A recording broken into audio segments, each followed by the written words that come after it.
Hi, Brad Eaton here from House on the Rock Financial, where we're helping people like you live with financial peace, $1 at a time.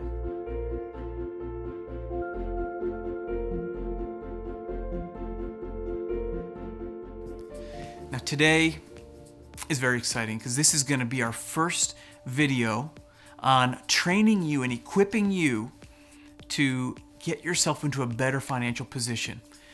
Today's video is going to be on how to budget.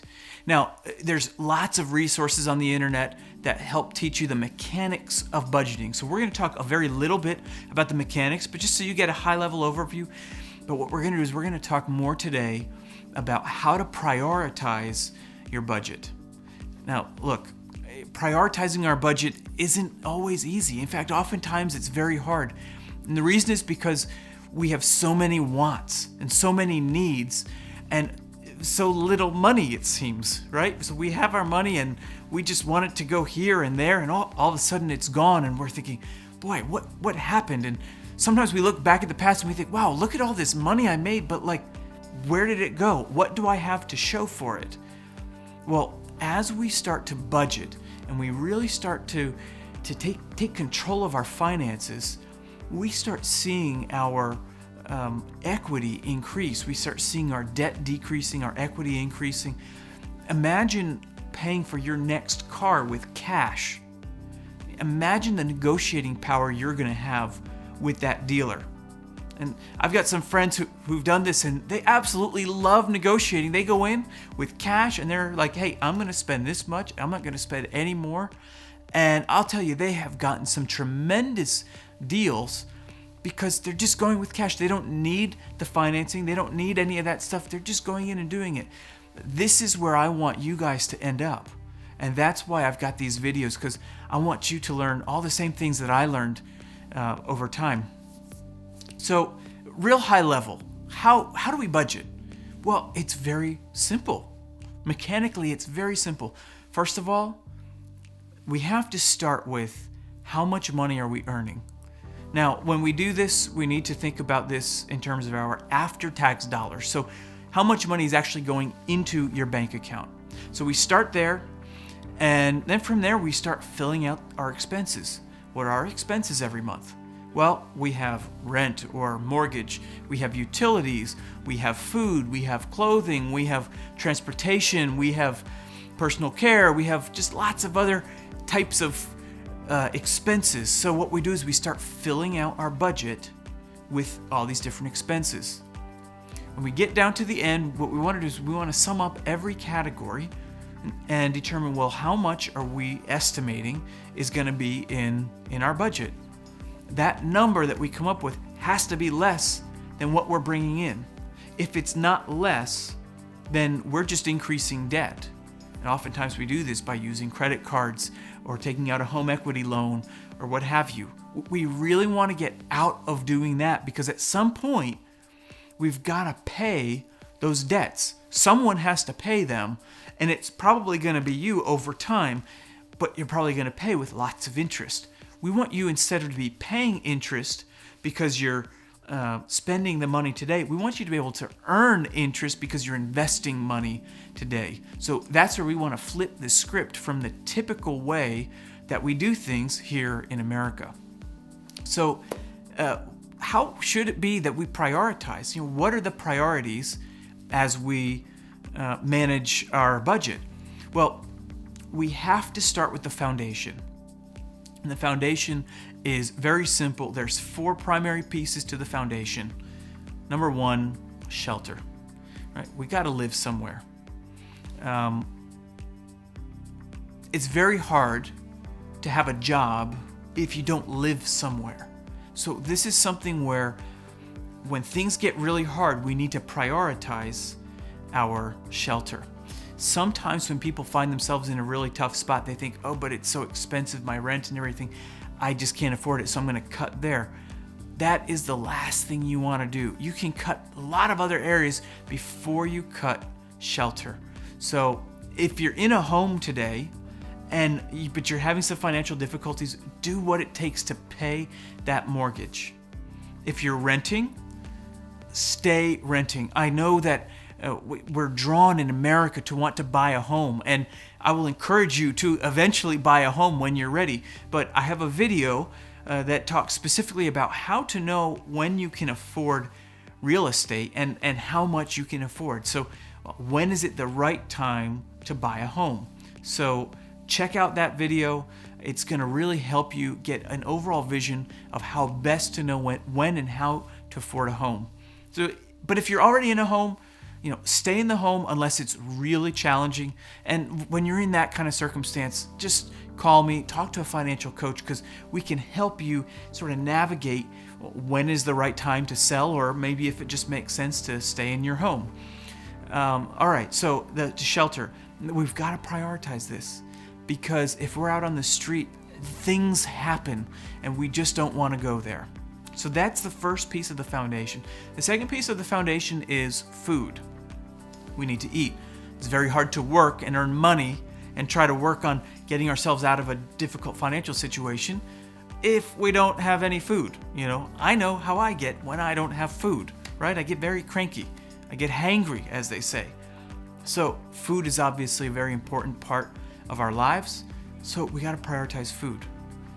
Now, does that mean we have to prioritize going out to restaurants?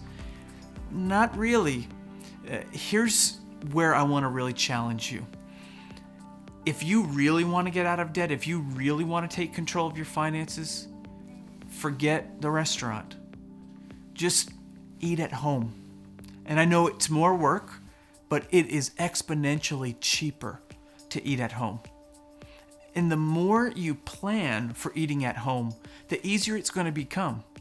You see, the thing is, if we don't plan, we invariably are going to go find food somewhere. When we're hungry, we're going to find food. Either we're going to find some junk food that's at home, or we're going to find food at a fast food restaurant or some other place. And there's lots of very good fast food restaurants. It's not the way it used to be where it was just all junk food. There's some good food that's fast food, but you're still paying an awful lot more for that convenience. For food, you have to plan in advance. You have to plan by month, by week, by day. You got to say, you know what, this week, this is how I'm going to eat. And now sometimes you may come across a situation where you're running late from work, you got to pick up the kids from sports, and something happens and things are just not ready. So again, this is part of the planning. Have some things ready that are very easy to prepare, whether it's some frozen meals or just something you can whip together in 10 minutes that is just going to make things easier. What you don't want to do when you're trying to get yourself into a good financial position is find yourself going to the restaurant, whether it's a fast food restaurant or something else. It's especially when you go as a family of 4, even if it's just to like McDonald's, it's going to cost you probably at least $30, maybe more, once all is said and done. That $30 goes a lot further at the grocery store than it does at McDonald's. Let me give you an idea of something I like to do when I'm just running late and I've just got to find some food. I like to go to the grocery store, and most grocery stores will have a ready-made rotisserie chicken for like $6 or $7. At Costco, I think they're $5. And it's a whole chicken, it's ready, it's juicy, it's delicious, and you can just spice it up, maybe add a salad to it or add some things that you've got at home or something that you can just whip up quickly. This is a great option for when things don't happen the way you had planned and you've just got to get something together. Other options are, again, at the grocery store, some prepared foods. Even though prepared foods are more expensive than just buying the raw ingredients, it's still typically cheaper to do that at a grocery store than it is to go to a restaurant. So these are just a couple options for you to think about. But as we think about food, I really want you to think, how can I best plan in advance so that I can economize my money, so that I can focus on the things that are important, like getting out of debt, building emergency savings funds, building my retirement. So anyway, this is a very important aspect. So that's number 2. Number 3 is clothing. Especially for children, they're going to need clothes every 6 to 12 months for the most part while they're growing. So it is important that we prioritize clothing for children. But again, this doesn't necessarily mean you have to go get new clothing.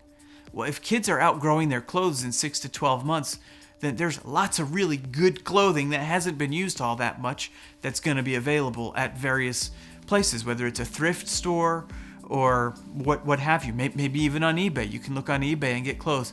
So it's an area that's important to prioritize, but again, you don't necessarily have to get all the nicest things. Again, this is where economizing is something that'll really help you. And if you're an adult, get the clothing that you need, but maybe there's some times where if clothing is something that's really important to you and you typically like to get lots of nice new clothing, maybe you just sort of pull that back a little bit, use the clothes that you have, and just prioritize the clothing when you need it. Again, the goal here is to get ourselves into a really good financial position. Once we get to that point, then things start opening up and we have a lot more freedom, and we're just going to set up a better future for us. So that's number 3. And number 4 is transportation. I'm going to use the same principle. We need transportation. It doesn't mean we need the nicest new car. If we're in a new car and we have a really high monthly payment, maybe it's time to get rid of the car and get a $5,000 car. Get something that's going to be a lot more affordable. A lot of cars at $5,000 are reliable, but even if you have to put some money into repairs, it's still going to be cheaper than paying every month on a car and then having to face that depreciation that's going to happen over time, as what happens with cars. So again, this is all part of how do we prioritize our budget. Now, as we're doing our budget, we go through these 4 needs. We economize as much as possible.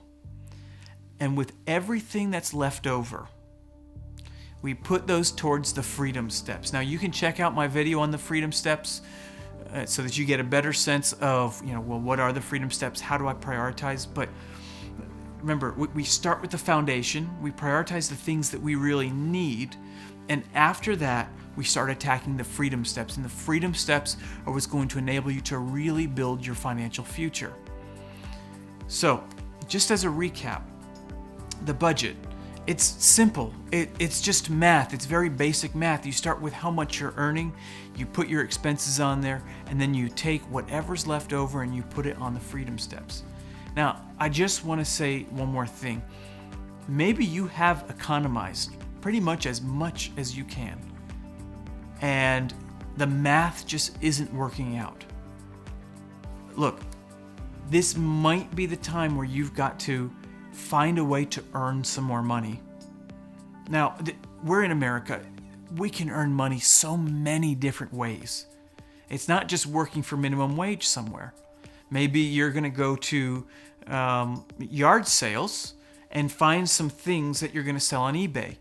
I happen to had a hobby in film photography. I really liked film photography for a while, and so I happen to know a lot about this, and there's still a lot of people who really like film photography. So if I go out to a yard sale or a garage sale or an estate sale, I'm going to look for some film photography equipment that might be really cheap that I can then go home and sell on eBay. I've made a lot of money doing this. But there's so many things that you can sell on eBay. You could sell anything on eBay. So, you can find something that maybe you're interested in, and now you're taking a hobby and you're turning it into a way to earn some business. I had some friends of mine, they had a very big family, and so, in order to earn enough money for the whole family, as the kids got older, they were very entrepreneurial, did lots of things. Some of them raised dogs and sold dogs, and you can make a lot of money raising dogs and selling them. And a lot of people really like this because, instead of going to a puppy mill where they're just mass producing dogs and it's not the best system, they can buy from you who are raising the dogs at home in a good home, and you're going to find a good home for them, and you can make a lot of money doing this. And maybe even you can do some service. Maybe if you have some neighbors in your neighborhood where you could cut their grass, you can make like $25 an hour cutting grass. So maybe you do this for 3 or 4 hours on a Saturday. Imagine making an extra $100 a weekend. That's going to really help you to get through the freedom steps. Now, the goal isn't just necessarily have to do this for the rest of your life. This is to do it until we get to the point where we're feeling really comfortable with our finances, especially once we're debt-free and we have our emergency funds set up. So it's really important to really be thinking about, what can I do to economize as much as possible? And how can I earn as much as possible so that I can really focus on the best priorities and set myself up for a solid financial future. So thank you so much for taking a look at this video. Let me know what you think. And please, if I can help you as your financial coach, my job is to encourage you. My job is to help you design a system that's going to work for you. Take a look at the website, take a look at other videos, and let me know how I can help you. It's much less expensive to hire a financial coach to help you get on track than to maybe make a major financial decision and have buyer's remorse later. So I'm happy to help in whatever way possible. Again, my name is Brad Eaton. Thank you so much.